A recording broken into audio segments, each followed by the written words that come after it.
Bueno, buenas noches a todos, bienvenidos. Estamos en la última actividad convocada por el Grupo de Trabajo de Dispositivos Residenciales de Salud Mental de APSA, y en el día de hoy tenemos un encuentro que es realmente importante, es de lujo por los equipos que van a presentar. Los equipos que van a presentar pertenecen a dos organizaciones, una del ámbito privado, que es Vivienda Asistida. Es una organización que tiene más de 10 años de experiencia en lo que hace a este quehacer, que fue premiada el año pasado, en junio, en una categoría de diversidad, en un premio dado por una fundación Flor, que creo que es La Nación, HSBC y otros, en el cual se premió precisamente por la labor de excelencia que están realizando, no solamente desde el punto de vista empresarial, sino en lo que hace a la promoción de la diversidad. Y luego está el equipo del programa de rehabilitación y externación asistida del Hospital José Esteves. Este es un programa que tiene más de 20 años de desarrollo, y que no solamente ha sido pionero, sino que además ha sido modelo para otros emprendimientos que se hicieron en el terreno de los programas de externación, ¿sí? Así que realmente hoy es un encuentro importante, y les queremos agradecer a los representantes de los equipos que estén hoy con nosotros para contarnos sobre lo que hacen. Bueno, vamos a comenzar entonces con la exposición del PREA. El equipo del PREA está representado por la licenciada Viviana Irachet, licenciada en Psicología y coordinadora general del programa; la licenciada Cecilia Trigo, licenciada en Psicología; la licenciada Cristina Giangreco, psicóloga social, estas dos últimas coordinadoras de uno de los equipos asistenciales. Bienvenidas, y como habíamos acordado, vamos a comenzar primero con pasar un video institucional. Si me dan un ratito, lo vamos a compartir.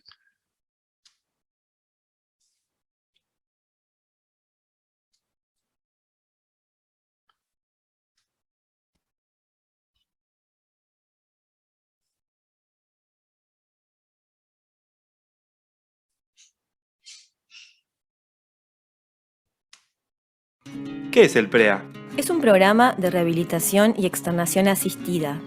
Se creó mediante una resolución ministerial de la provincia de Buenos Aires en 1999. En cada hospital se fue implementando de diferentes formas. Les presentamos al PREA del Hospital Interzonal José Esteves, un hospital monovalente de mujeres ubicado en Temperley.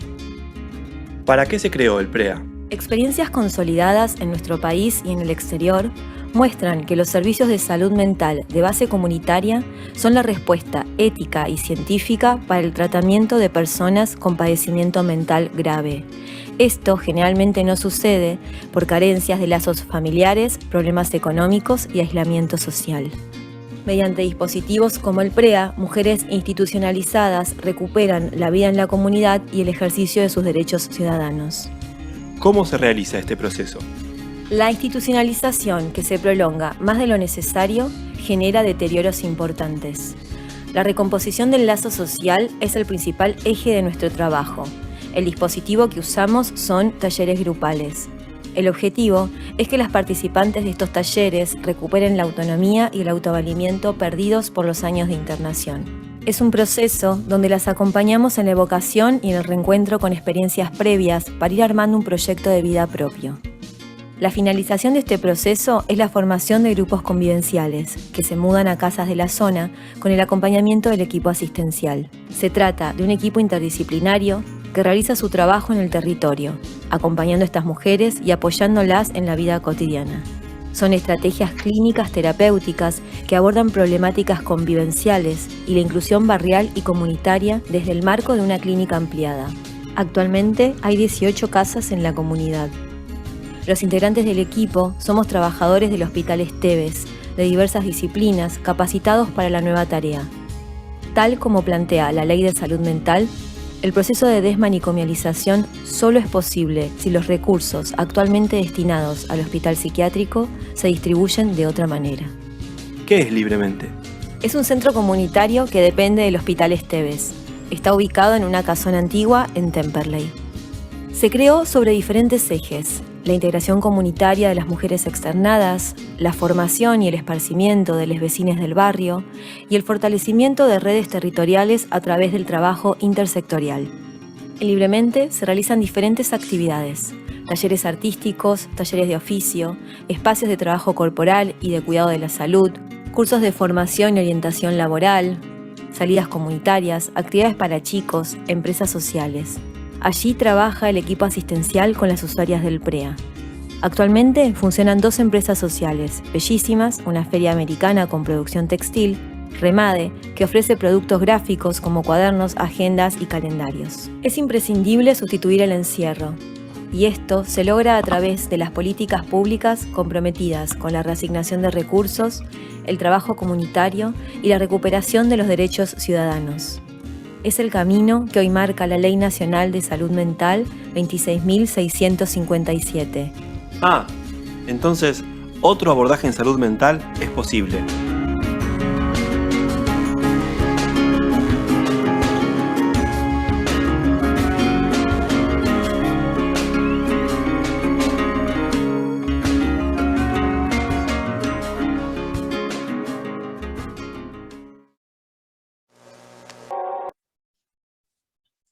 Bueno, gracias Darío. Buenas noches a todos y a todas. Un poco fue la presentación en general del programa, que como bien Darío lo dijo, tenemos más de 20 años. Este año cumplimos 22 años de la creación del programa. Voy a hacer un poquito de historia, siendo la más viejita de este grupo del PREA que está aquí compartiendo con ustedes, ya que estoy desde el inicio, porque empecé en mi hospital en el año 94, así que bueno, ni saquemos cuenta de cuánto hace.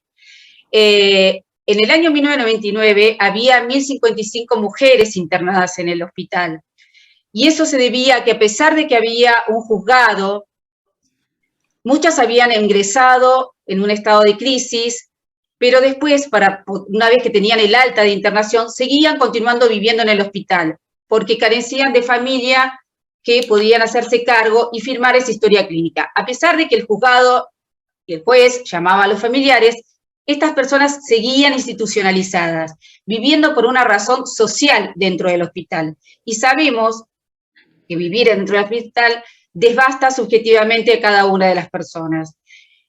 En el año 1999 fuimos convocados para empezar a trabajar en forma grupal, cómo poníamos en la práctica el decreto ministerial por el cual se fundaba el PREA, que es la resolución ministerial 1832, que estaba basada en ese momento, si ustedes toman en cuenta en el año 1999, como base fundamental o marco teórico, la resolución de Caracas, en la cual ya nos decía que el tratamiento psiquiátrico convencional no cumplía los objetivos como la atención comunitaria, en los cuales aislar a la persona cuando ya no es necesario estar internada en el hospital, devastaba de su subjetividad. Y por el otro lado, aislar a la persona bajo los muros de ese hospital, hacía que se rompiera el lazo social. Esto es uno de las, digamos, el programa viene a crearse para poder ir externando mujeres en función de poder adquirir su derecho de vivir en la comunidad, teniendo su tratamiento como cualquier otra persona. La crisis ya había pasado, por lo tanto, tenían que seguir viviendo afuera y no adentro de ese hospital, en la cual muchas veces había cierta conveniencia de los familiares, ya que tenían a veces casas, y esas casas eran usurpadas por los mismos, por lo cual el familiar solo iba una vez cada tanto a visitarlos. Ustedes imagínense que nosotros se han externado desde el hospital, con nuestro programa, mujeres que hacía 20, 25 años que estaban allí. Mujeres que entraron en crisis en las cuales no sabían dónde era Temperley, porque venían gran parte también de la provincia. Entonces, este programa vino a ser un puente de salida para vivir en la comunidad.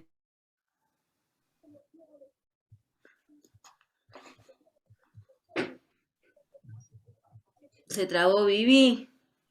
Sí, ahí la hizo.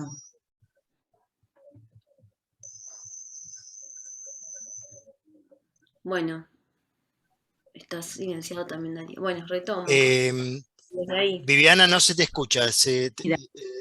Ahí volvió. Dale. Ahí volvió paralizada, ¿no? Sí. Ah, se cortó. Bueno, la idea era que este programa sea un puente de salida para vivir en la comunidad. Entonces, en ese año, en el año 1999, estaba convocado a todo el hospital y empezamos a agruparnos. Yo me acuerdo que en ese momento empezábamos a trabajar interdisciplinariamente, porque, por ejemplo, en nuestro grupo estaba la podóloga del hospital, una de las enfermeras, una trabajadora social, una psicóloga, un psiquiatra. Cosa que antes en nuestro hospital había una sola sala que trabajaba medio interdisciplinariamente.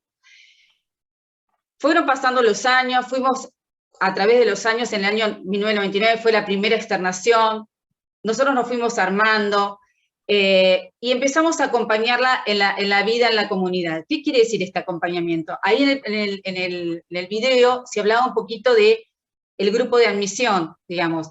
Se iba pasando sala por sala y yendo a buscar mujeres, quienes estaban comprometidos para poder salir a vivir en la comunidad. Lo primero que había que hacer era trabajar el deseo de salir del hospital, porque también vivir afuera no es tan fácil, ¿no? A veces uno dice, las situaciones de robos, de incertidumbre, de ciertas situaciones que aparecen en la comunidad, esto también era vivido a través de los televisores de las mujeres, y muchas veces nos planteaban, hasta a mí yo he escuchado, hay guerra afuera. Entonces, todo esto que las mujeres de a poquito tenían que hacerse propio de ese proyecto de vivir, primero, en una casa afuera con un grupo de mujeres que también estaban en las mismas condiciones, en el sentido de decir que tenían que renunciar a su lugar dentro de su familia. Esto era lo que más se jugaba dentro de las mujeres. El temor era un poco esto, decir, ya no tengo lugar dentro de mi familia. Pero en realidad, esto era para después recuperar realmente también su familia, ¿no? Porque ya ellas, al vivir afuera en la comunidad, lo que se trabajaba era volver a recuperar los lazos afectivos, sobre todo con sus hijos, porque sus hijos no podían entrar en el hospital, porque eran muy pequeños, y después cuando salían, después de 20 años, ya sus hijos eran grandes, ya eran adultos. Entonces, el estar viviendo en la comunidad ya da una imagen muy distinta de aquella persona. Yo hablo de mujeres porque el hospital Esteves es de internación de mujeres, dan una imagen totalmente diferente estando viviendo en una casa con compañeras en la comunidad que estando viviendo en el hospital.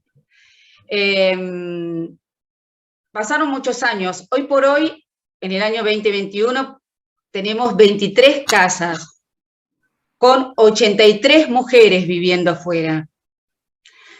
Hay mujeres que ya hace más de 20 años que nunca más tuvieron que volver a tener una crisis. Hay un acompañamiento de los equipos asistenciales interdisciplinarios, que los acompañamos en lo que es la vida. Esto implica no solo el tratamiento psiquiátrico psicológico, sino que también implica trabajar a la paz en la recuperación de derechos, en la recuperación de la autonomía y el autoavalimiento. En la recuperación de derechos, yo algo dije acerca de las casas, es recuperar las casas que les correspondía y que por haber estado internada habían sido usurpadas. Hemos recuperado casas, hemos podido recuperar la parte también económica. Sí, sí. No, pensaba que en este punto, digamos, como hacer eh, dos aportes. Primero que, bueno, que este momento que relata Viviana de la creación del programa fue un momento también que hubo mucho apoyo político. En ese momento el director del hospital era una autoridad en el Ministerio de Salud de la provincia, entonces hubo un gran empuje al principio que después, bueno, fue sostenido con un convencimiento de los trabajadores, como siempre hubo como mucho compromiso por este lugar. Y después por ahí pensaba en esto que decís de, bueno, cómo se lleva adelante este proceso, quizás sumar dos herramientas que a mí me parecen claves y que organizan un poco el trabajo en la coordinación de los equipos, que son muy básicas, pero nos organizan mucho, que son la asamblea de convivencia y el contrato de externación. Las mujeres que se externan por el programa firman un contrato de externación, que es un compromiso de obligaciones y acuerdos mutuos, en el cual después nos vamos como basando. Nunca pretendemos que sea algo que se cumpla a rajatabla, pero sí un horizonte o un encuadre donde volvemos todo el tiempo para ir trabajando las problemáticas que surgen en la casa.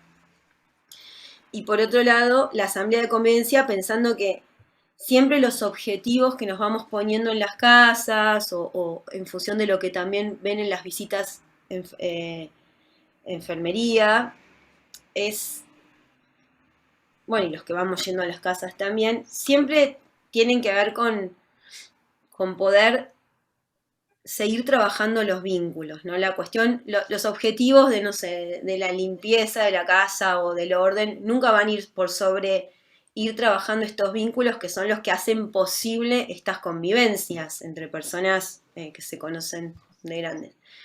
Eso, ¿no? Como dos herramientas que usamos mucho en la organización del trabajo cotidiano. Yo quería agregar a la historización que está haciendo Vivi, que cuando yo entré al PREA también estoy desde los inicios, inclusive desde antes, cuando estaba pensado, en realidad el PREA se lanza en todos los hospitales de la provincia. Hospitales monovalentes de la provincia. En todos los monovalentes de la provincia, sí. Y cuando en un primer momento lo que se buscaba era una familia alojante, que eso fue muy, ¿no? Mucho laburo que no tuvo frutos, porque la familia alojante lo veía más como un negocio y la idea era otra, era que esa persona pase a ser parte de una familia. Obviamente eso no tuvo éxito y ahí se convocó a todo el personal y creo que lo primero que había que hacer para desmanicomializar era desmanicomializar al personal, ¿no? Esto de, estaba el fantasma de si se cierra el manicomio nos quedamos sin trabajo, cuando es todo lo contrario, si se cierra el manicomio vas a tener mucho más trabajo afuera porque el programa es asistido. Y yo en ese momento entré como acompañante comunitaria, que era un curso que daba el Esteves. Y lo magnífico de la interdisciplina, porque uno puede decir, sí, se trabaja interdisciplinariamente, pero el fin de la palabra la tiene el psiquiatra. No, acá valía. A mí la verdad me emocionaba mucho cuando mi palabra era escuchada y tomada en cuenta, mi opinión. Yo, acompañante comunitaria sin ninguna experiencia dentro de un hospital psiquiátrico, mirándolo como desde afuera, como una mirada de alguien que no entiende nada de psiquiatría, de psicología. Por ejemplo, si te venían y te dicen, tal paciente fugadora, para mí era genial que se quiera fugar, porque una paciente que se siente cómoda dentro de un psiquiátrico, para mí era un síntoma malo. O sea, si es fugadora, Y yo siempre, a veces me retan porque siempre hago autorreferencia, pero si a mí me internan en un lugar así, lo primero que voy a querer es escaparme, si no puedo salir de otra manera. Pero bueno, la interdisciplina para mí funciona si todos son escuchados y es tomado en cuenta, y acá faltan todavía las acompañantes terapéuticas, enfermería. La voz de enfermería es súper importante porque son como la primera línea que está ahí. Bueno, perdón, quería agregar eso, Vivi. No, pero está muy bien, no, está muy bien. Creo que lo que marcó Ceci, que es fundamental esto, la cuestión del contrato, esto que decía yo, ¿no? Al principio, que cuando nosotros hacíamos la admisión al programa, lo fundamental es que hubiera el deseo de trabajar por su externación. Se hacía un contrato de entrada, que las cuales se comprometían a trabajar por su internación. Imagínense que ellas empezaban a vincularse, a poder tramitar la palabra, porque en ese momento... ¿no? A horarios de grupos a los que hay que asistir, que dentro del hospital es empezar a marcar tiempos donde no da todo igual, el único tiempo no es la comida, es un montón. De hecho, los talleres siempre se intentaron hacer fuera del hospital, como a 2 pasos, ¿no? En un centro regional que tenemos a 2 pasos del hospital, porque también es otra la ropa que me tengo que poner para ir al centro regional, en un horario en específico, y eso empieza a actuar en un lugar donde todo da igual, donde no hay tiempo, donde no hay, si me visto, no me visto, si estoy en pijama, no estoy en pijama. Entonces empezamos a ver cambios digo empezamos porque esos talleres, así como los hacíamos, no los estamos haciendo más, sino que hay una sala específica que trabaja todas estas cuestiones. A ver cambios y vínculos y posibilidades de empezar a elegir cosas desde adentro del hospital, ¿no? Esto que decía Vivi, había gente que había sido internada en el Esteves y era de otra localidad y no sabía dónde estaba, y agarrábamos un mapa y era, bueno, esto es la provincia de Buenos Aires, esto es el sur, esto es Lomas de Zamora, y empezar como a armar con ellas estos proyectos y estos lazos, que ellas elijan con quién se van a ir, quiénes van a ser sus compañeras de casa. Y aparte esos 3 pasos, 5 pasos que se daba para salir del hospital al centro regional, era como la salida para ellas, porque se cruzaban con gente, se empezaron a saludar con el diariero, justo hay una parada de colectivo, entonces veían a mucha gente y era como respirar libertad por esos 5 pasitos que daban para entrar al centro regional. Que era increíble que subjetivamente impacte tanto en ellas. Sí. Esto que estamos contando es previamente a la ley de salud mental, la 26.657, por supuesto, cuando teníamos nada más como fundamentación la Declaración de Caracas, y entonces, por eso Ceci dijo en un momento, hoy en día, tanto la admisión como el trabajo que se hacía, las 2 patas que tenía el PREA dentro del hospital, la admisión y el trabajo para la externación, donde había talleres, donde se cocinaba, donde se hacían las salidas en colectivo, donde empezaban a manejar el dinero, porque se había perdido, imagínense, 20 años, la plata como fue cambiando, patacones, no sé, australes, los que somos más antiguos. Entonces, todo eso se iba trabajando hasta que ellas formaban su propio grupo de familia. Ellas hablaban, teníamos una casa donde se hablaba, ¿no? De la noni, de la tía, donde cada uno iba armando como su propia familia con sus compañeras. Y hay casas donde no se logra ese nivel de lazo, tampoco pretendemos que sean todas, digamos, familias, pero que haya una cohesión de cordialidad y respeto, y que sí haya una elección, siempre dentro de lo posible y en el marco de lo ideal. Hay veces que no, hay veces que, no sé, hay un lugar en una casa y nosotros sugerimos qué persona nos parece que podría ir a ese lugar y no hay tanta elección y trabajamos sobre esa mudanza. Pero bueno, intentamos que sea siempre en esta perspectiva de que puedan elegir lo más posible. No siempre, no sé si por ahí quieren hacer una pregunta para orientar, porque por ahí ya estamos hablando de cosas que ya saben o no sé. Voy a alguna parte que les interese más. Por ahí Ceci estaría bueno. No sé cómo estamos de tiempo, Darío. Estamos ahí de tiempo. Entonces yo diría... Después, por ahí si hay algo que quedó, después hacemos alguna, si alguien quiere preguntarnos Sí, algo. Sí. la idea sería, perdón, la idea Dale. sería que las preguntas que quieran hacer las vayan volcando Perfecto. en el chat y yo las voy a ir haciendo. Darío, yo te pediría, porque lo que nosotros contamos, me parece que está bueno que sea contado en nombre propio. Si podés poner el último video, que son 3 minutos. Son 3 minutos. ¿Eh? Sí. Están en Temperley, en Lomas de Zamora, toda en esa zona. Después la contestás. Sí. Ay, perdón. Claro, cuando terminan las exposiciones, ahí se les transmitimos las preguntas. ¿Sos vos la misma que yo conozco? Sí, está rubia, está muy rubia. ¡Muy joven! ¿Cómo anda, Cris? Ella estuvo con nosotros un tiempo. Ella también trabajó en el PREA. Sí, estamos Un gran al tanto. recuerdo. Bueno, Darío, si podés poner el último video, que ese me parece está bueno, porque son las propias mujeres que hablan. Dale, antes de seguir, dejo como una cuestión o una inquietud. Es una pregunta que la pueden responder ahora, por ahí más como un disparador. La pregunta sería la siguiente. Mucho de lo que tiene que ver con el deterioro en algunas cuestiones que ustedes mencionaron, como puede ser la orientación temporoespacial, cuestiones funcionales o habilidades funcionales, la cuestión del uso del dinero, etc.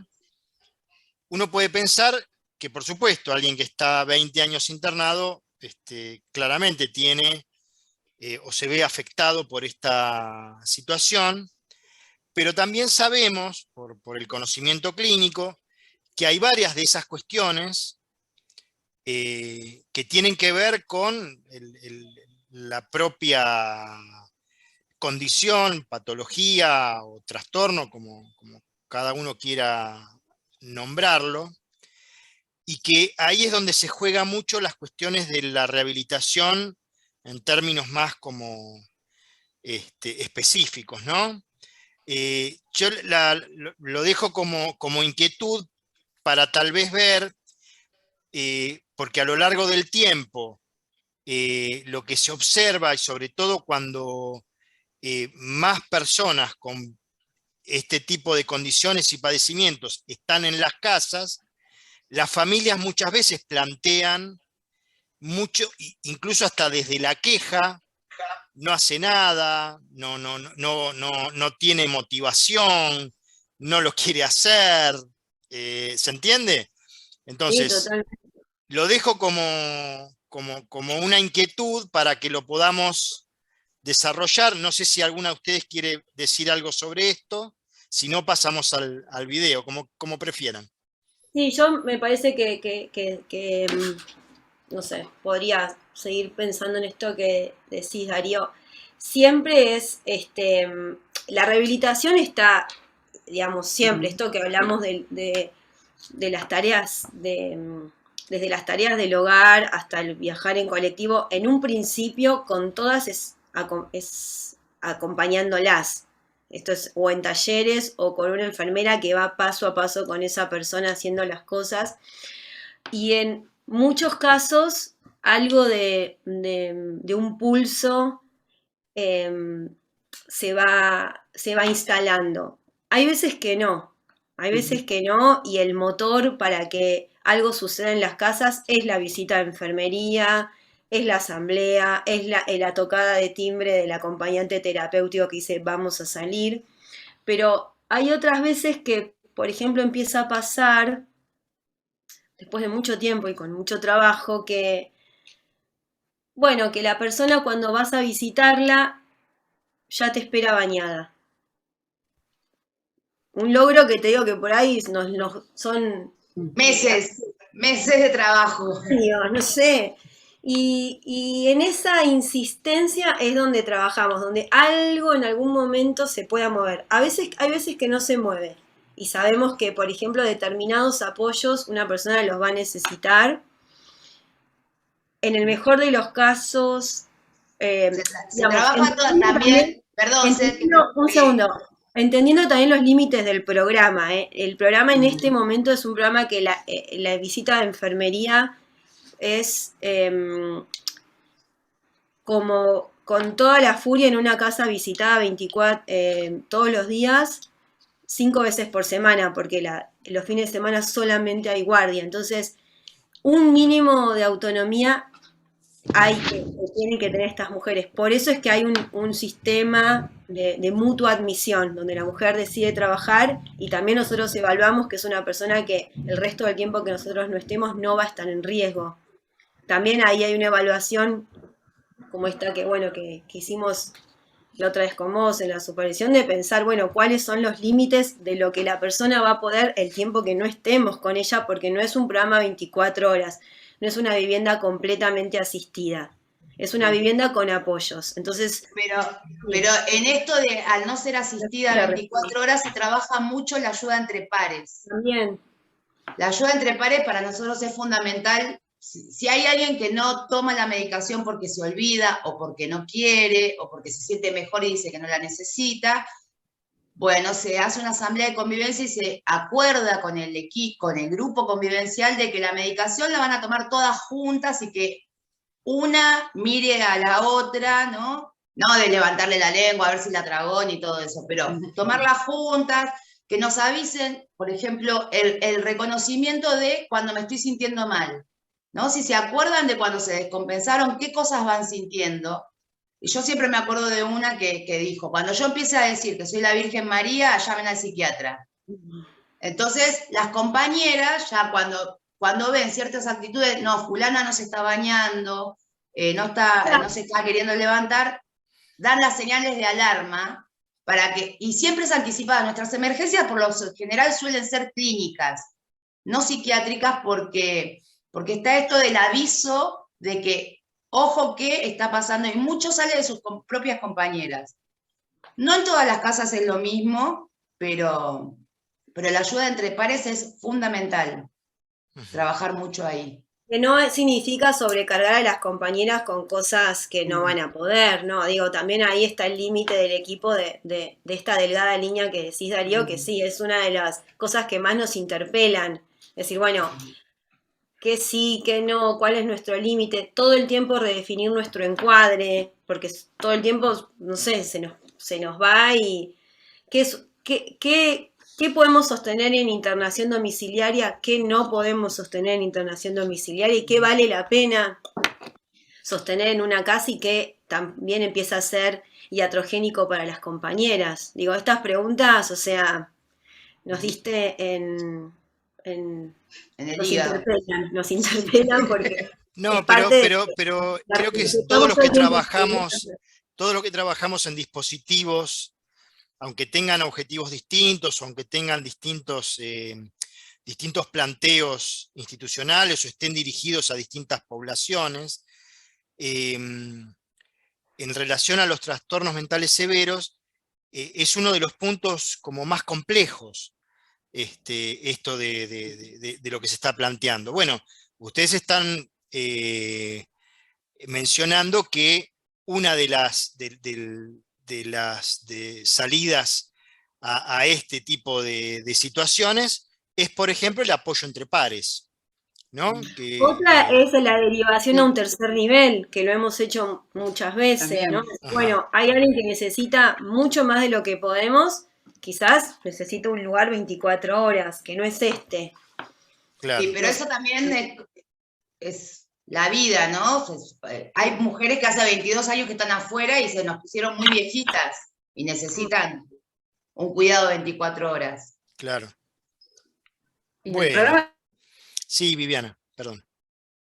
Tiene un límite, digamos, acompaña en la vida diaria, No, que acompañen la vida diaria, como decimos. Todavía no hemos logrado la casa de el cuidado de 24 horas. Tenemos un cuidado diario, ¿no? Al principio era menos, hay casas que por ahí son también momentos de las casas, porque tiene que ver con la singularidad de cada una de las integrantes de las casas. Pero hoy por hoy tenemos, hasta ahí podemos llegar, al acompañamiento diario. Cuando ya son más grandes o necesitan más, lo que tenemos, yo iba a decir, tenemos un bajo ingreso al hospital, digamos, una vuelta de nueva descompensación, son muy pocas, que a veces la transmitan en la casa y no es necesario hacer la internación. Tenemos un 10% de internación de las mujeres. Estamos hablando sobre 83 mujeres que tenemos actualmente, claro, en 23 casas, ¿no? Bueno, tenemos que ir bueno, pasando al video, ¿verdad? Y dale. luego damos lugar al resto de los expositores. Aguárdenme que vamos a compartir.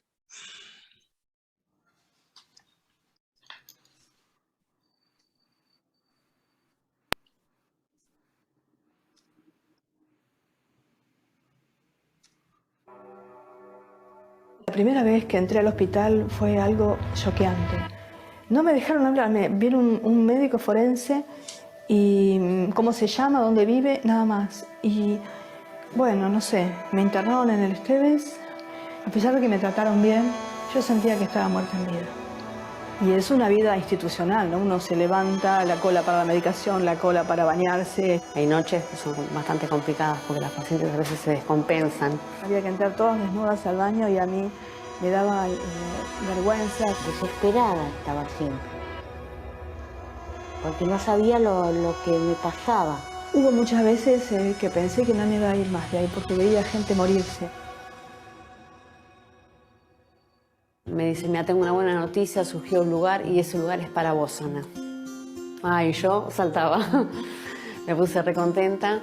La psicóloga me dijo, ¿qué te parece si te vas al PREA? Y eso que le dije, yo no sabía lo que era el PREA. El programa de rehabilitación y externación asistida, llamado PREA, es un programa que pertenece al Hospital Esteves y que trabaja con el propósito de externar a usuarias que se encuentran internadas en el hospital para estar en la comunidad. La diferencia entre estar en la casita y el hospital son los tiempos que uno maneja. Uno se puede levantar un poquillo más tarde. No sabía lo que era una casa, había que aprender de vuelta todo. Me sorprendí el silencio que había en la noche. Esta es nuestra casa, somos vecinas del barrio como cualquier mujer, ¿no? Aparte salir a la calle sin justificarme. Iba a volver a vivir como antes. Era mágico volver a tener una casa, ¿no? Volver a decir mi casa, ¿no? El hospital, ¿dónde vivís? En mi casa. Cuando salí del hospital yo tenía miedo a que un coche me llevara por delante, porque hace tanto que no veo una calle. Me había olvidado de cómo usar un colectivo, subía al colectivo y no podía sostenerme, me mareaba. Y hoy me siento más segura. Cuando salí ya estaba decidida a limpiar la casa, a levantarme, a arreglar la cama. Es muy dura la situación de internación. El ser humano está creado para vivir en familia. La familia es la unidad básica de la sociedad. El hospital, en el hospital no es una situación de familia, es una situación de individualidades mezcladas, un depósito. La libertad es como alas en el corazón. Todos los días descubro algo nuevo. Me siento libre y es muy lindo, es una sensación muy linda. No tiene precio, ni palabras.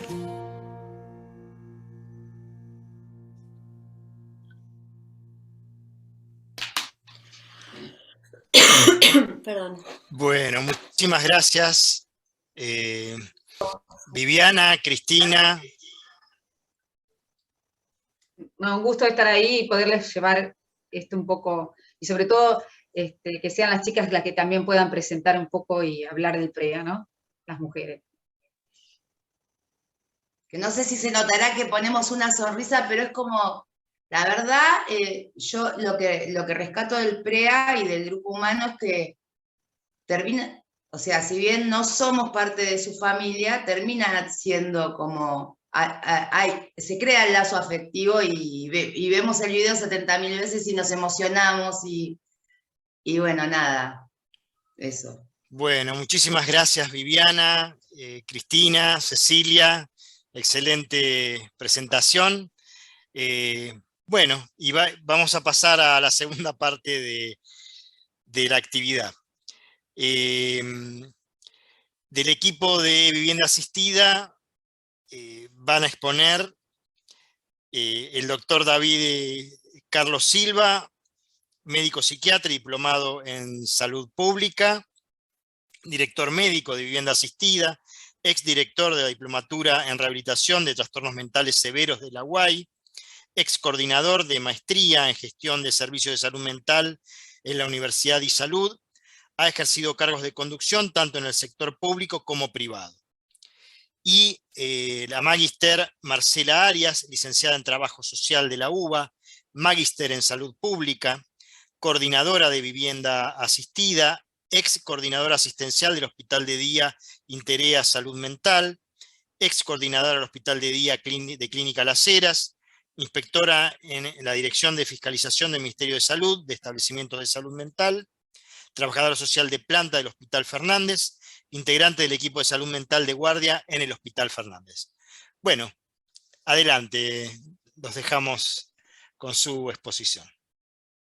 Bueno, gracias. La verdad que vamos a hacer una presentación y voy a tratar de apurarme para dar espacio para el intercambio, porque la verdad que es muy rico y hay tantas cosas para decir que a veces si no uno deja acotados ciertos espacios, y siempre es muy gratificante, y las entiendo cuando uno ve lo testimonial, ¿no? que es como otra dimensión, que es lo que todos vivimos, los que estamos en dispositivos, la diferencia que hace el empoderamiento y el hacer ciudadanos a personas que estaban excluidas, ¿no?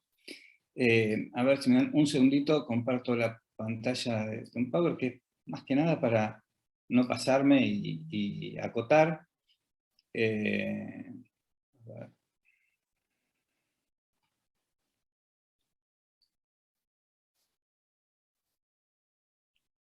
¿Ahí se está viendo?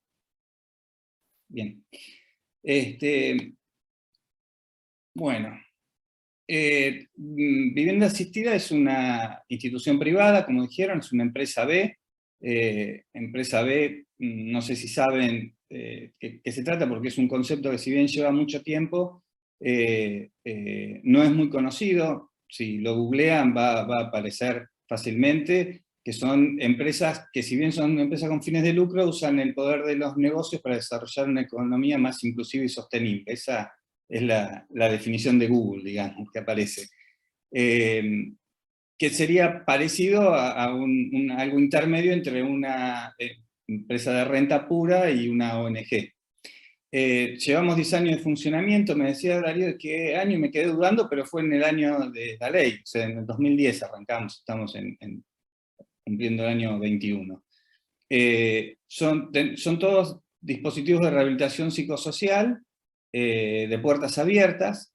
Tenemos 12 viviendas, la mayoría en zona norte de Cava, en Belgrano, Colegiales, Núñez, alguna en la zona sur de Cava y un par en Adrogué y Monte Grande. Pero básicamente nuestra zona es cerca de Belgrano.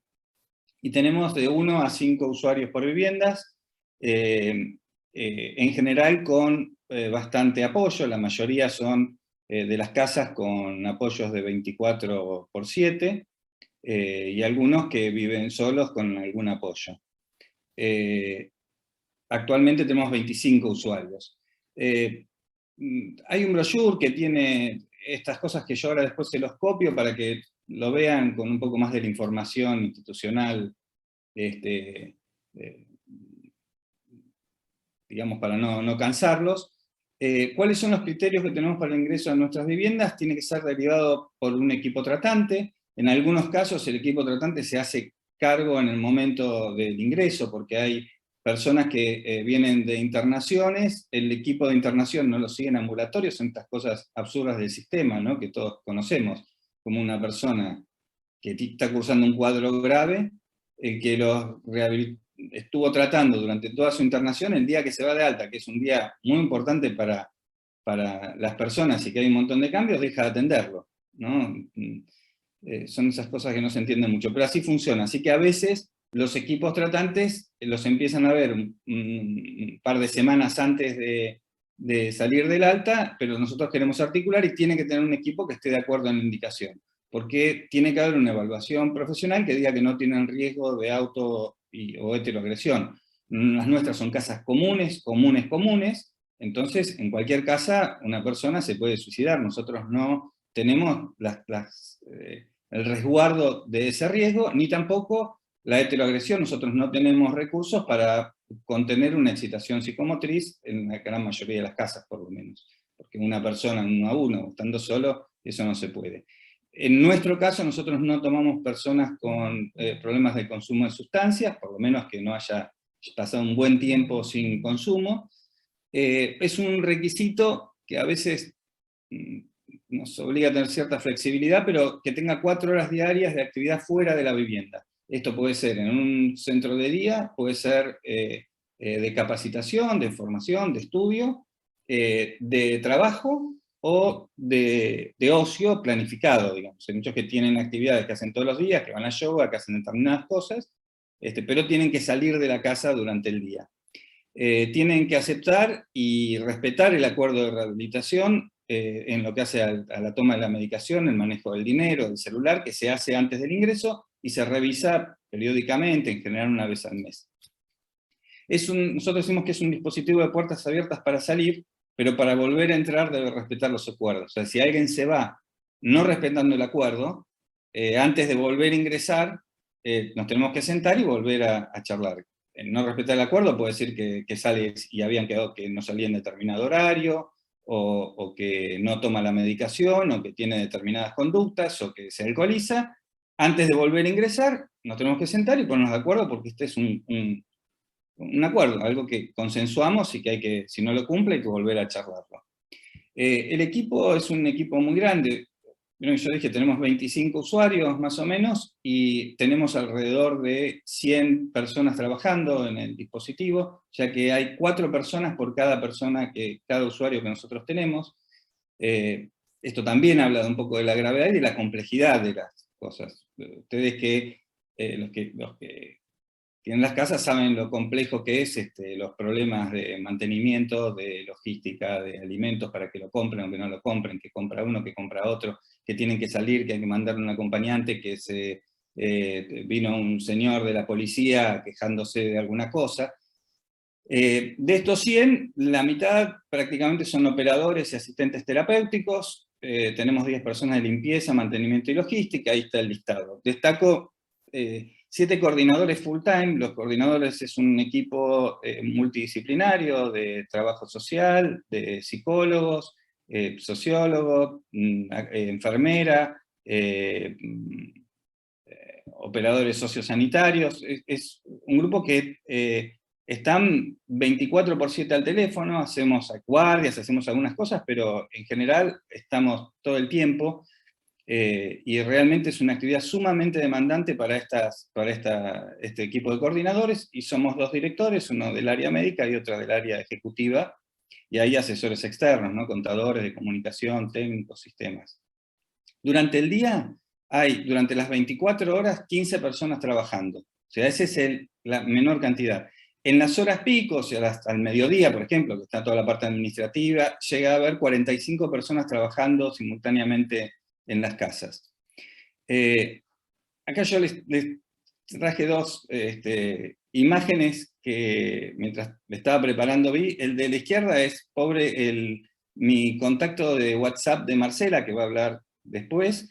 Estos son los grupos en los que participa de viviendas nada más. O sea, hay 47 grupos de WhatsApp que suenan todo el día, de los usuarios, de las casas, de las coordinaciones. Ven que son equipos Casa Porredón, Terapia de Tobías, la Casa de Adrogué, la Casa de Federico, la Casa de Echeverría, la Casa de Balivián. y esos todo el tiempo están con problemas. Y la otra fue tomar la dimensión que tenía hoy en día viviendas cuando se fueron a comprar, acá el compañero, cuando fue a comprar las cajas navideñas ahora hace unos días, la cantidad de cajas que había, porque es la cantidad de personas que están trabajando dentro de viviendas. ¿Cuáles son nuestras preocupaciones actuales? Una es la falta de un marco legal, que hoy tenemos una novedad en la provincia, porque salieron las nuevas normas de habilitación de instituciones privadas en la provincia. Entonces la habilitación y la tipificación no es clara, y eso también hace como que sea confuso. Creo que por otro lado nos da una posibilidad de tener mucha plasticidad, como les decía.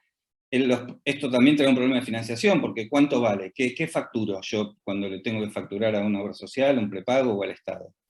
Y después también es un problema de la normativa laboral, porque nosotros encontramos que no encajamos dentro de lo que es un acuerdo tipo dentro de otros ámbitos de salud.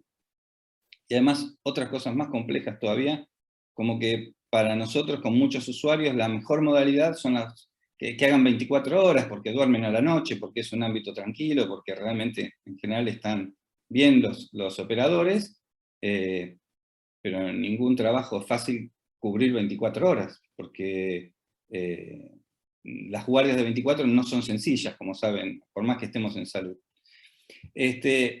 Otra preocupación es el tema de los recursos humanos, sobre todo la falta de recursos específicos, sobre todo en los operadores. No es una modalidad de operadores de este tipo de perfil, así que hay que un poco traerlos de otros lugares y formarlos. También con los profesionales no estamos acostumbrados en las carreras de grado a tener formación en intervenciones comunitarias, y esto es muy distinto estar ahí yendo al supermercado con la gente, lo saben bien todas las diferencias que tienen.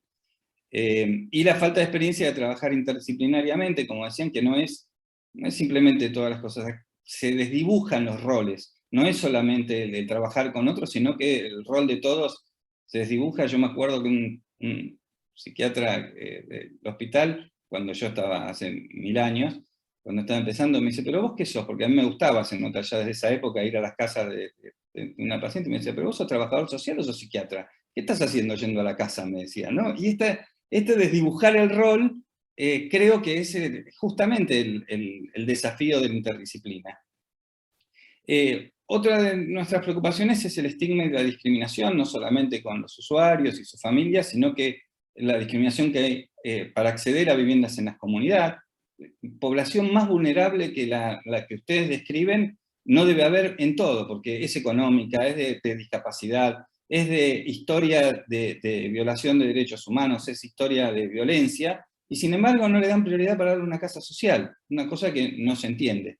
No se reconoce el costo de la asistencia de salud mental, especialmente para la psicosis. No es fácil reclamar recursos para psicosis, tanto en lo público como en lo privado, y esto es en general para salud mental.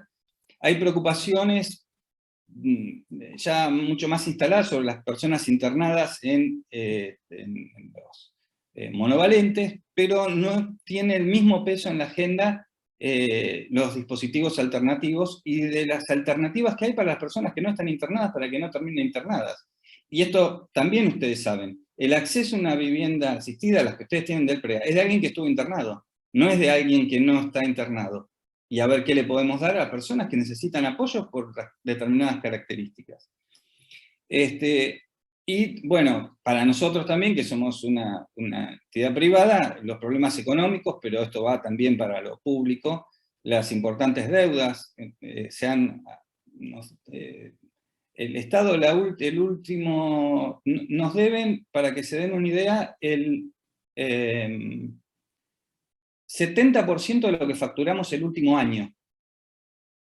En un momento, la inflación, las faltas de ajustes, la falta de acceso a las viviendas, decían lo económico, el impacto, porque ahora no hay casas, que no es fácil conseguir una casa para los pacientes, esto también ustedes lo saben. El impacto de la pandemia en los costos, aumentó enormemente para nosotros la pandemia por sueldo, por duplicar alquileres, por todos los elementos de protección personal, y nadie nos pagó más por eso.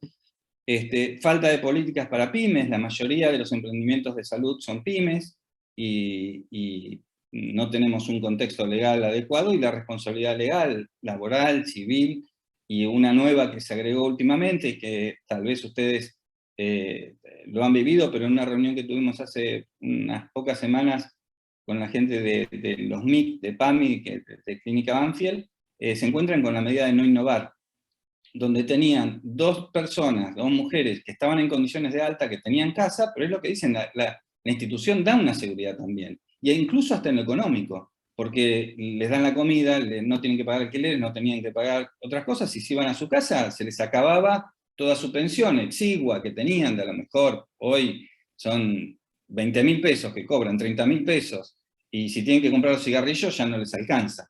Y entonces el juez dice no innovar, y la dejan en un dispositivo que ya estaría en condiciones de alta, y esto es un problema que quede en esa modalidad. ¿Qué vemos para el futuro? Todo esto que yo planteaba de los apoyos para la vida independiente, los programas individualizados de rehabilitación, para personas que no tienen la gravedad para una internación, pero sí necesitan apoyos para tener una mejor calidad de vida.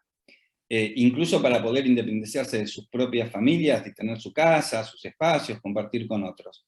Que la vivienda, desde nuestra perspectiva, no tiene que ser el motivo principal de salida de un dispositivo de salud mental. La razón para ir a una vivienda asistida no tiene que ser porque no tiene casa. Ese es un problema de la familia, si tienen recursos, o de desarrollo social, si no los tiene. Puede ser necesario tener una casa para dar atención, pero no tiene que ser la razón por la que una persona entre en un dispositivo que en definitiva sigue siendo un dispositivo de salud mental. Después yo puse la cultura del trabajo, y que esto me parece que no va solo para nosotros, sino esto de lo que dignifica el trabajo, el ganar su propio dinero, el insertarse, el ser exigido. Hay que hacer todo un movimiento, y yo creo que hay una opción muy buena a futuro de salir, de ser los que reciben la atención porque tienen problemas que los justifican, y empezar a decir, bueno, ¿y ahora qué vas a hacer? Me llegó mucho el comentario de un colega sueco que decía, en Suecia todo el mundo tiene que trabajar, y no importa lo que haga, lo que tenga la dificultad. Con las dificultades que tiene que hacer algo para devolver a los demás lo que está haciendo, y en esto para mí me parece una beta futuro también lo que es el cuidado de pares que ustedes mencionaron.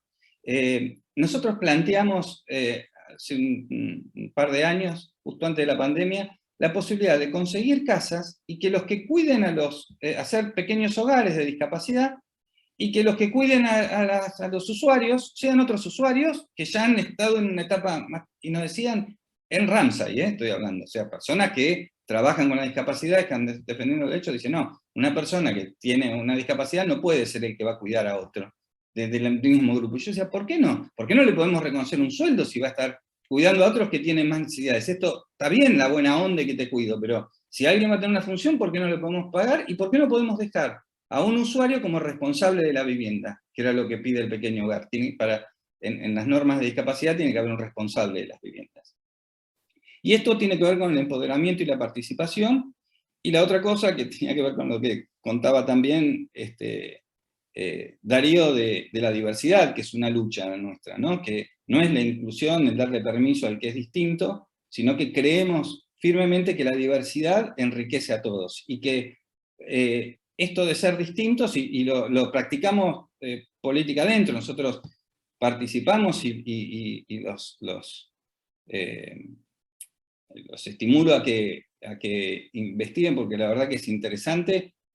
Participamos de Contrata Trans para contratar personas trans, participamos de la Fundación Multipolar, que toma personas en situación de calle, los capacita, los ordena un poco, y la mayoría de las personas de mantenimiento nuestros son personas que venían de situación de calle, y tenemos cuidadores, tenemos otras personas que han ido evolucionando y que tienen otros roles. Entonces me parece que esa diversidad de distintas cosas nos enriquece a nosotros. No es que lo decimos está bueno porque estamos ayudando a alguien, sino que creo que son nuestros valores y los que nos hacen mejores. Bueno, la dejo a Marcela para que pueda hacerles la presentación, que va a ir, yo creo que a la parte más importante de lo nuestro. Este era como el ponernos en situación.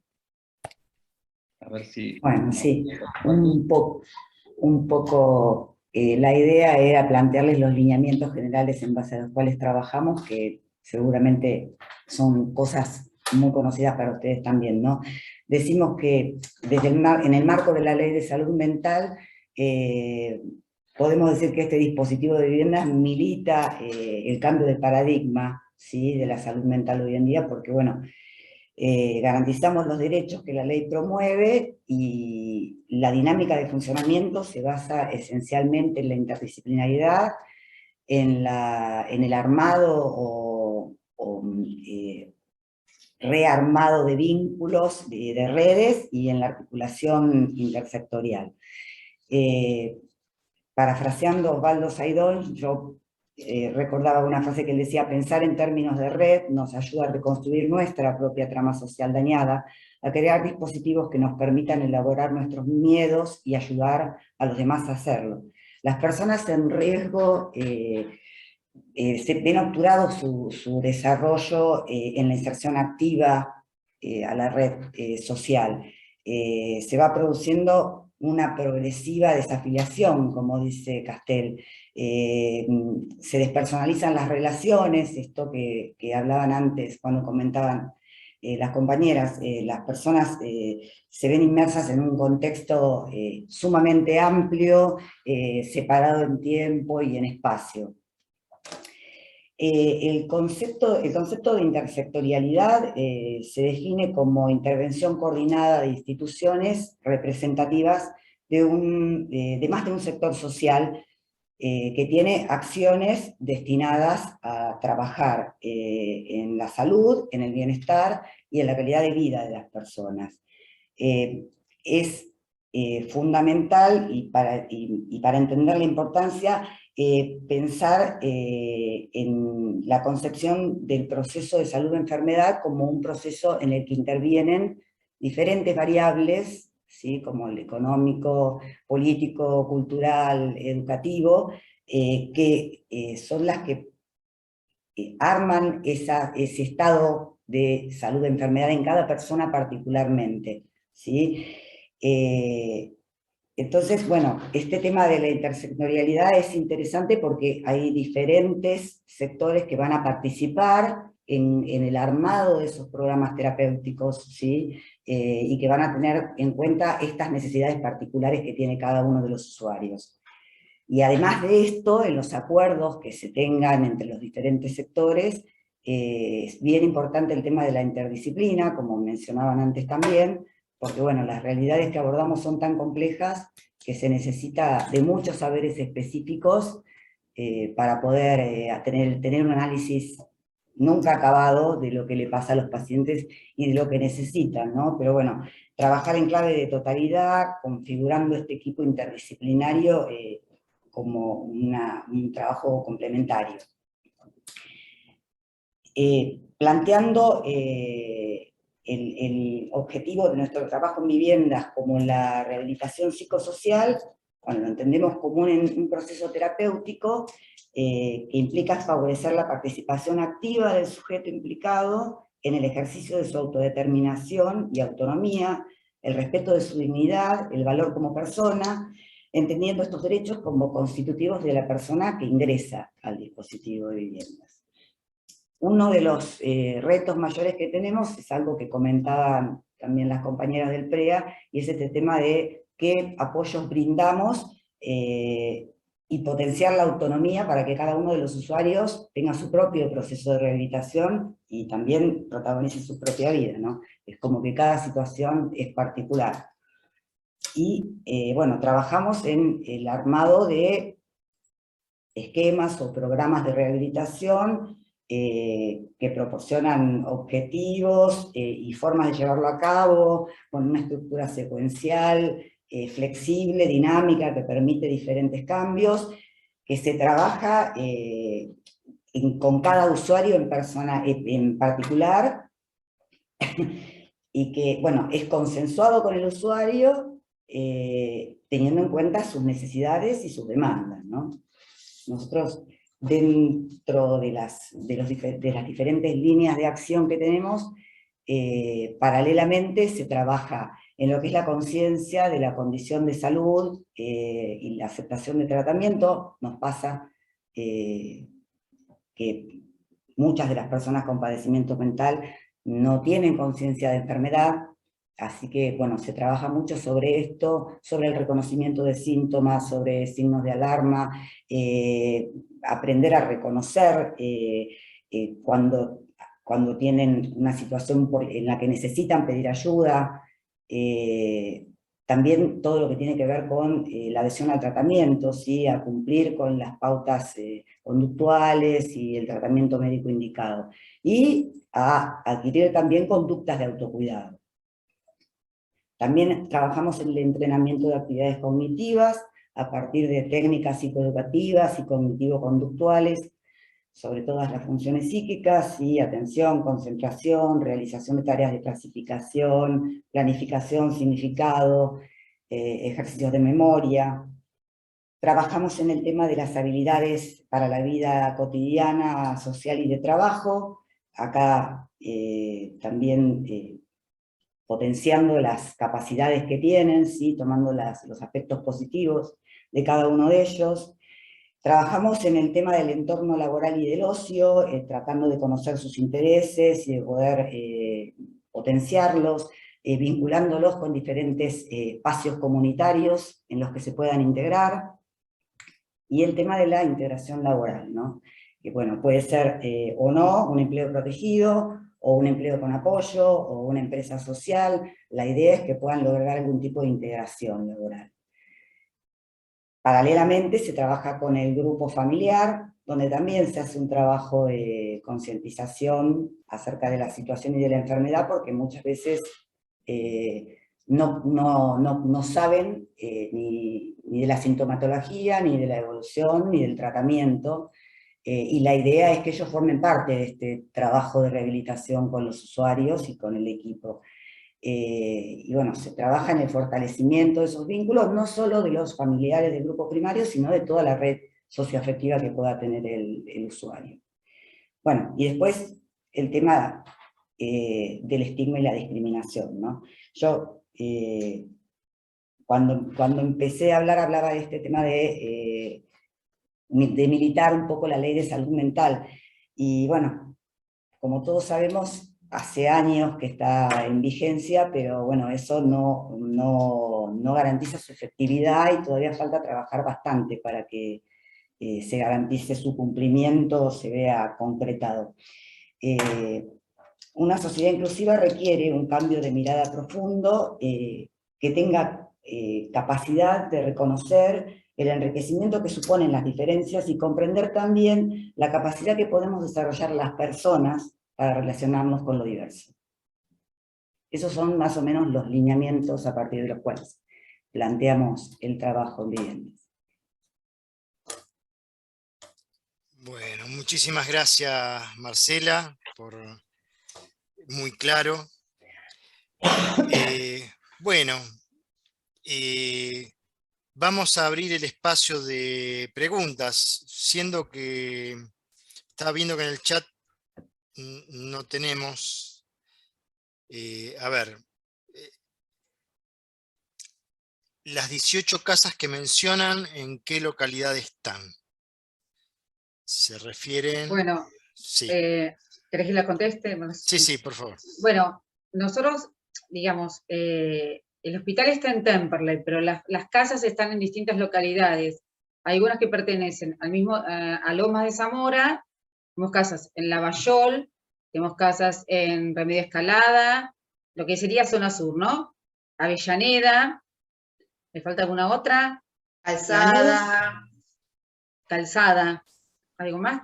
¿Tenemos? No, nada más. En realidad es, claro, tenemos en realidad sería partido de Lanús, ¿no? Loma de Zamora y Almirante Brown. Tenemos 23 casas actualmente. Bien. El doctor Jorge Galván, integrante del grupo, quiere hacer algunos comentarios. Adelante, Jorge. Bueno, ¿qué tal a todos? De nuevo los saludo. Bueno, realmente las exposiciones estuvieron muy buenas, hablando así en términos coloquiales. me sentí como muy identificado en las problemáticas que planteaban y en los logros que se van teniendo. Cuando escuchábamos a esas pacientes hablar y exponer sus inquietudes, sus logros, la diferencia con lo que es la internación, realmente es algo que lo escuchamos todos los días y esto de no estar en ese rol clásico que tenemos los profesionales en términos de, bueno, el psiquiatra, el psicólogo, el trabajador social, en fin, ese rol tan a veces rígido, ¿no? Hasta inclusive defensivo, y que de pronto en estos dispositivos que son fundamentalmente convivenciales, que uno termina haciendo un montón de cosas diferentes a las que son las que estudiamos en la facultad, ¿no? Qué sé yo, hemos comentado a veces, qué sé yo, encontrarnos haciendo un asado con los pacientes en una de las casas, y bueno, y ahí compartiendo con ellos, o pasando una noche buena, en fin, que realmente es todo muy gratificante y obviamente siento que está todo muy compartido por lo menos por las experiencias que hemos tenido nosotros, lo que venimos charlando en el grupo de dispositivos residenciales desde que comenzamos el año pasado, que realmente lo venimos trabajando mucho todo este tiempo y lo vemos a diario, ¿no? Y por otra parte, en lo que es la referencia a lo que decía David, del tema del recurso humano, ¿sí? Que está tan poco divulgado, la necesidad de capacitación para tanto profesionales, técnicos, personal asistente, inclusive hasta la gente de mantenimiento, porque no es lo mismo que un personal de mantenimiento trabaje en una institución como puede ser una clínica, un sanatorio, un hospital, que lo haga en una casa, ¿sí? Realmente es algo totalmente diferente y no tienen esa capacitación, no se los instruye habitualmente, así que bueno, realmente son problemáticas en común. Después, David, pasame el tema de las habilitaciones en provincia también, eso que salió nuevo, porque es importante tenerlo también, como está actualizado ahora. Así que bueno, gratificado por haberlos escuchado y bueno, para que el año que viene tengamos nuevos y productivos encuentros. Nada más que eso. Muchas gracias, Jorge. ¿Alguien quiere hacer algún otro comentario, alguna pregunta? Yo pensaba, escuchando ambas exposiciones de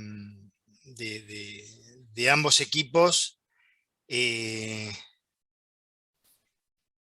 cómo tienen en común las cuestiones relacionadas con la clínica, con las cuestiones de la rehabilitación, de la inclusión, del tema de, por supuesto, de los derechos, y luego pensaba en como las distintas variables que se manejan, que por supuesto se traducen en diversas preocupaciones que son diferentes según el ámbito en que se desarrolla este quehacer, ¿verdad?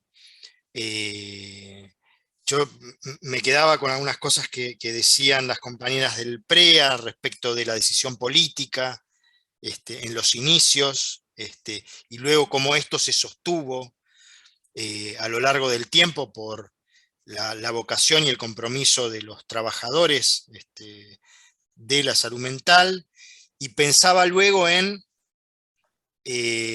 cómo se sostiene también esto en el ámbito de lo privado, ¿no? Que también requiere vocación y compromiso, sobre todo cuando se tiene que responder a distintas situaciones relacionadas con el marco jurídico o con las rehabilitaciones, las cuestiones estrictas en términos de procedimientos administrativos, etc. Y pensaba que ambos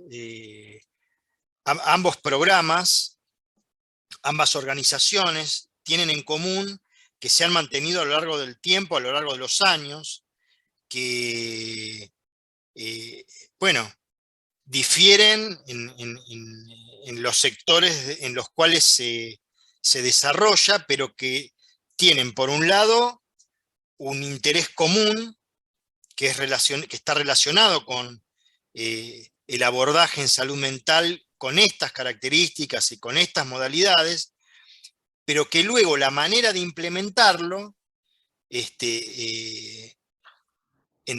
lo específico, en cómo llega eso a trabajarse en el encuadre institucional, bueno, claramente tiene diferencias, ¿no?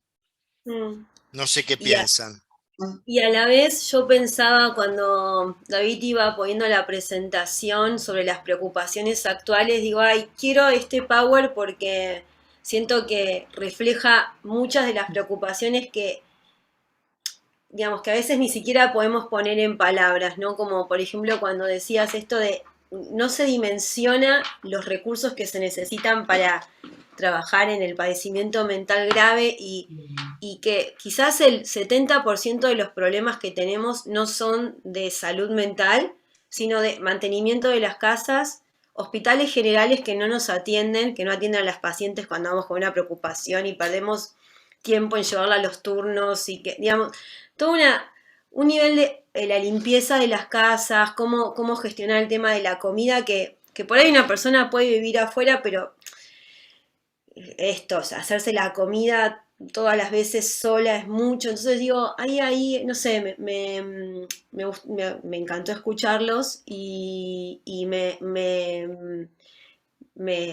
ponían me representaba, digamos, cuando hablaban de estas preocupaciones que creo que a veces ni las dimensionamos, lo que vamos haciendo, no sé, en ámbitos que no son, digamos, a veces me parece, ¿no? Por lo menos a mí lo que más me cansa, el tema de psiquiátrico, psicológico, del padecimiento, sino todo lo que conlleva sostener estas vidas, que sí, a veces realmente con 30.000 pesos, bueno, entonces no te compres esto y cómprate el otro y hacemos sobrecitos para que le alcance, pero son malabares directamente. Entonces digo, ay, no, me encanta escucharla, la quiero a la presentación porque son preocupaciones que también, aunque sean diferentes sí, ámbito público-privado. Ámbito-privado, me parece que en eso me sentía muy representada. Sí, yo, aunque sea cortito, quería hacer un comentario sobre el título del encuentro, que era de la sinergia entre lo público y lo privado, porque realmente creo que hay muchísimo para hacer. A veces, desde mi perspectiva, lamentablemente, se dividen y hasta desde lo público rechazan cualquier iniciativa privada, ¿no? Como si estuviese mal y yo creo que la sinergia de lo público-privado en este caso es indispensable para poder darle agilidad a la salida de muchas personas que están en una situación de vulnerabilidad. El Estado debe ser, para mí, el responsable de la provisión de las viviendas, y hay que mover eso para que el Estado provea las viviendas. Para mí el Estado es el que tiene que ser el responsable de la supervisión, qué pasa con las personas, y se puede correr el riesgo, además, yo siempre digo esto, si se saliesen indiscriminadamente personas a vivir a viviendas asistidas, tenemos un gran riesgo que queden pequeñas casas que reproduzcan el modelo manicomial y que sea mucho peor porque están muchísimo más aisladas.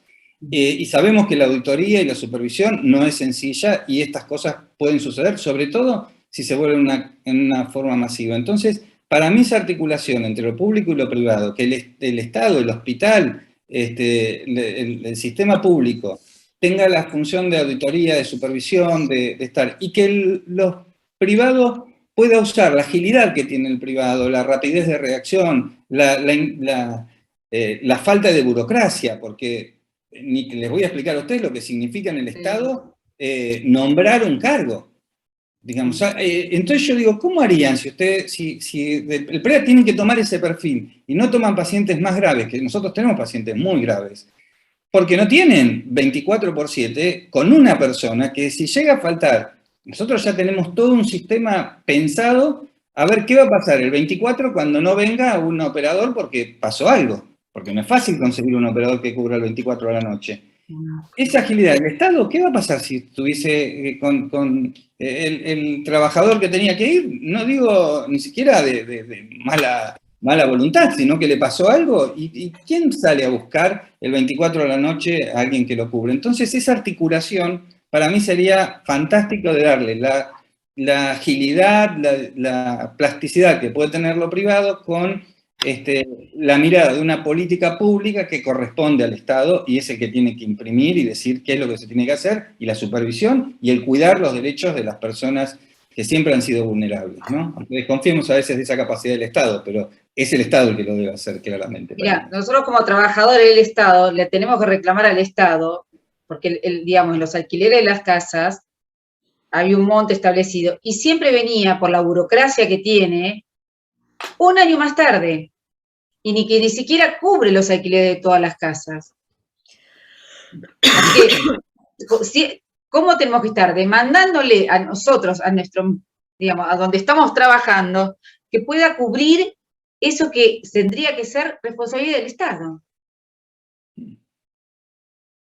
Y la tenemos que pelear. La garantía es el Estado. Imagínate quién nos quiere alquilar a nosotros cuando decimos la garantía es el Ministerio de Salud de la provincia. O sea, toda la provincia te damos de garantía. Son milagros cuando nos quieren alquilar. Entonces digo, bueno, también ahí sí, hay cosas que son trabas. Pero bueno. En lo privado también pasa, porque cuando vas a alquilar una vivienda, pero ¿para qué uso lo van a hacer? Porque eso es uso comercial, lo está alquilando una empresa, y entonces te preguntan, y le tenés que empezar a explicar, vos mirá, en realidad somos una institución de salud mental, bla, bla, bla, bla, y cuando empezás a entrar un poco más de detalles, sí, no, pero yo solamente lo voy a alquilar para abogados, qué sé yo, te salen ese tipo de respuestas. Y es muy difícil también, en ese punto, sí. Por ahí, en relación al tema alquileres específicamente, ¿no? Yo los venía escuchando, bueno, en principio las dos presentaciones excelentes y súper enriquecedoras, ¿no? Para los que venimos trabajando en esto, y pensaba en la perspectiva de la integración, ¿no? Esto que decía David, y cómo ir encontrando también algunas cuestiones como de interfaz en lo que tiene que ver con los alquileres, ¿no? Como dos cuestiones. El estigma, por un lado, al Estado en sí mismo, y por otro lado, al padecimiento mental, o a los pacientes, a los usuarios.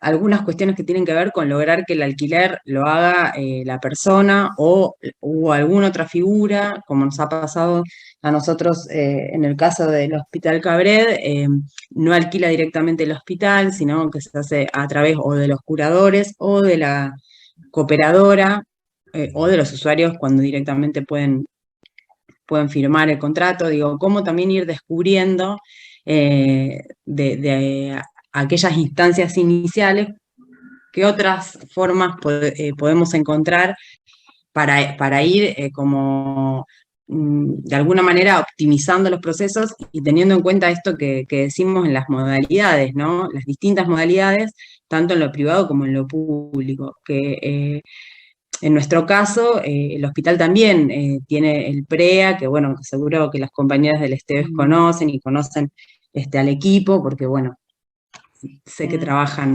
y han trabajado juntas en todo el camino. Y bueno, esto de poder también sumar otros niveles de apoyo en lo que tiene que ver con el Estado, ¿no? Y yo escuchaba lo que planteaban, ¿no? Del tercer nivel o de los casos de gerontopsiquiatría, o bueno, cómo pensar otras instancias que por ahí no tienen que ver con la institución asilar, que me parece que es lo que todos planteamos acá, dejar atrás, ¿no? Porque creo que la modalidad en términos asistenciales es lo que no entra en discusión, por lo menos me atrevería a decir en este grupo.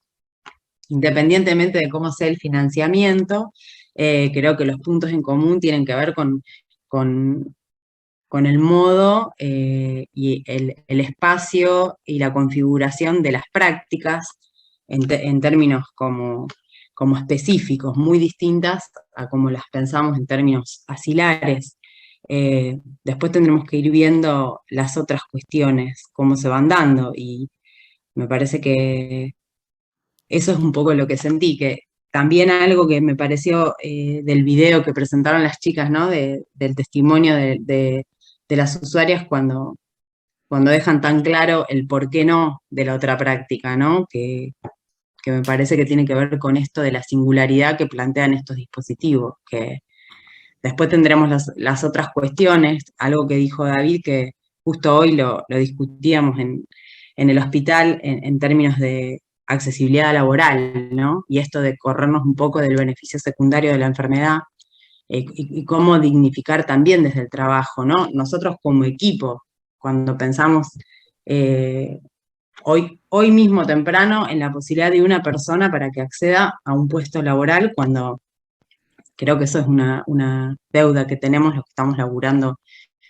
por ahí en esto, concretamente, ¿no? Como el segundo paso. O no sé si segundo u otro paso, no es el segundo, claramente, pero bueno, eso por ahí como comentario que me parece que me quería compartir con ustedes. Muchas gracias, Cecilia. Bueno, ¿alguna otra pregunta? ¿Algún otro comentario? No, yo quería comentar acerca de, bueno, creo que Carlos lo había dicho, esto del desdibujamiento del rol, ¿no? Nosotros decidimos de entrada en Libremente, que es donde se van a atender las chicas y en donde funcionan los talleres, por ejemplo, no usar ni guardapolvo, ni ambo, ni nada, como que te identifique como una autoridad superior de algo. O sea, Libremente somos todos iguales, aunque está el psiquiatra, la psicóloga y todo, y bueno, muchas veces a muchas de nosotras nos han confundido con usuarias, que lo veo como positivo eso, ¿no? Que te confundan con una usuaria cuando entras al hospital a buscar una medicación o algo para una usuaria, y de repente, cuando sale una casa que hay que ir a limpiar, vamos todos, va el psiquiatra, el psicólogo, y no importa la jerarquía, si ves a todos baldeando, todos laburando. Por eso yo digo, siempre, y esto es una opinión personal, yo creo que por lo menos el PREA, nuestro PREA, si sigue estando es gracias al esfuerzo de los trabajadores, porque hemos pasado épocas muy duras, por ejemplo, 6 meses sin cobrar y sin dejar de ir, y si pasa algo el 24 de la noche, hay una guardia que va a salir y que va a estar. Por eso yo siempre resalto esto, que en mi visión todavía estamos por el compromiso de los trabajadores. Cristina, quería decir algo de lo que decías. Por supuesto que la interdisciplina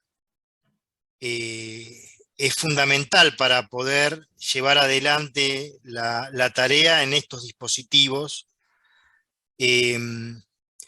pero lo que nosotros, por lo menos pensamos muchos, tanto del ámbito público como del ámbito privado, es que en principio los dispositivos se trata de que no sean una experiencia que tenga que ser sostenida por el sacrificio y la vocación, sino que tienen que formar parte de una práctica habitual en el marco de una planificación a largo plazo y de un programa que tiene que, digamos, incluir la diversidad de dispositivos justamente que van orientados a distintas cuestiones. Yo en lo personal soy de la idea que la atención, no la atención de los cuadros agudos, sino de las personas con trastornos mentales severos en relación a la mayor parte de su vida, requieren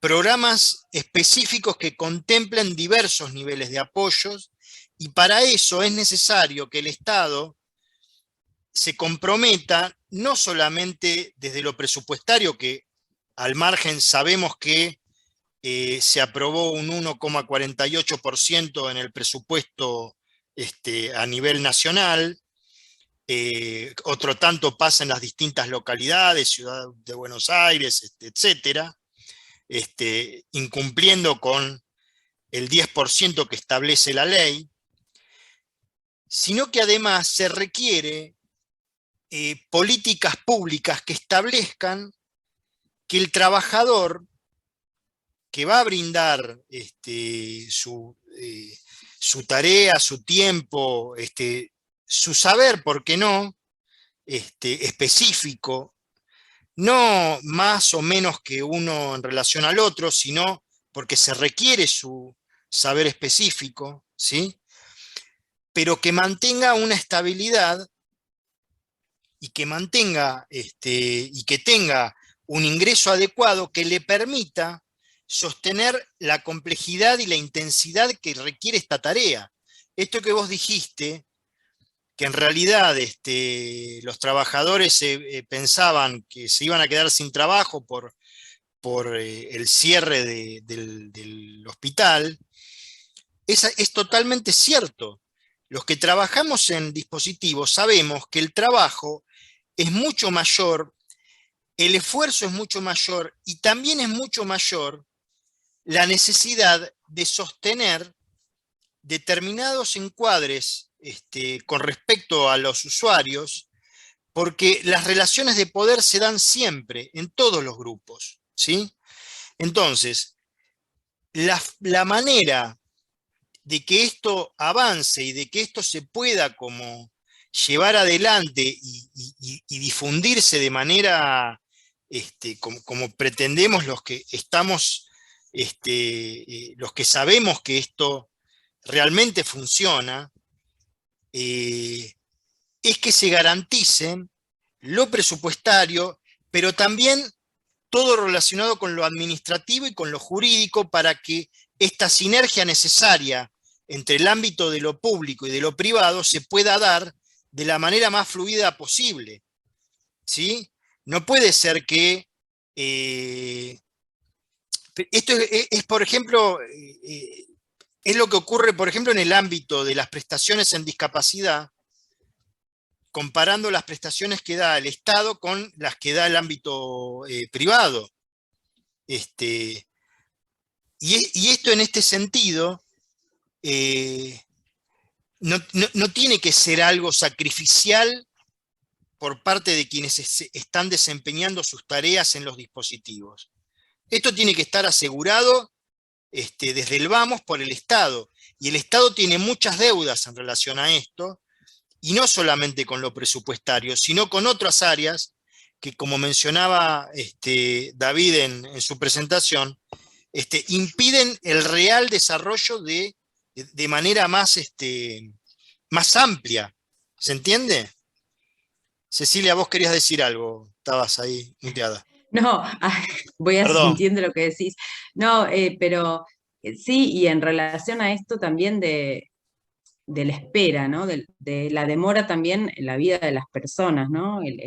Yo pienso, ¿no? El potencial de años perdidos, ¿no? El potencial de años de vida perdidos para las personas, tanto como a veces hablamos en el grupo de trabajo, salir un poco de esta idea de aquellos que sí están internados o en una lógica asilar, sino aquellos que tienen que acceder a algún tipo de dispositivo que no han estado, por suerte, o no han pasado por una internación prolongada, pero sí necesitan acceder a algún tipo de prestación, y bueno, en algunos casos es casi toda la vida, lo dijo una de las usuarias, ¿no? Esto de cuando ella dice, bueno, me tocó a mí, porque la verdad es que, digamos, si bien es un trabajo que los que estamos en esto venimos haciendo con intensidad, es cierto que hay gente que cuánto hace que está esperando desde afuera o desde adentro una oportunidad, ¿no? Porque es como que la demanda es muy alta y la oferta, digamos, está en desarrollo, pero todavía, digamos, necesitamos desarrollar aún más. Y en ese sentido lo pensaba, digo, no solo desde el lugar que lo vemos quizás nosotros, sino desde la prestación que vos recién decías en discapacidad, que es tan claro, ¿no? El acceso, que es un poco el desafío, y me parece que es un poco eso el punto como más clave en la oferta, en la posibilidad de oferta, que es lo que también planteaba David. Y por eso me parece que esta posibilidad de la reglamentación, ¿no? Y como nuevos instrumentos que permitan a otros que están en estas prácticas también poder ser prestadores, ¿no? Exacto. Bueno, vamos a, vista en caso de que ya existan y de los que quieren sumar. Te pido un segundito muy cortito. Dale. Tomando lo que me parece muy importante, que es lo de la militancia, sobre todo porque no digo que todos son militantes, porque no los conozco a todos, pero sé que todos los que conozco lo son. Me parece que la militancia en salud sirve, como en otras cosas, para correr la frontera del derecho, para generar derecho a personas que no tienen ese derecho. Pero solo para correr la frontera. Después, para sostener la asistencia de eso, tiene que ser una política pública y global. Exacto. La militancia no puede mantener un sistema de salud. El sistema de salud tiene que mantenerlo el Estado. Y eso me parece que hace 10 años que los de la militancia tenemos una pequeña porción que no es la solución para la transformación, ¿no? Claro.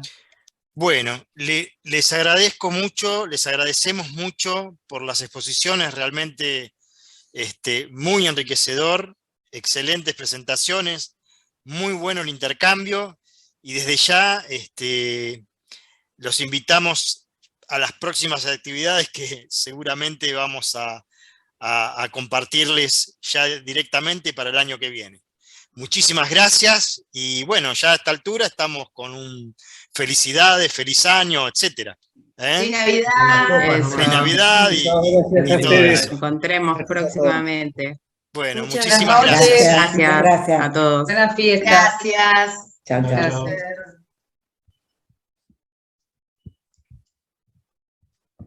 Te llevabas todo.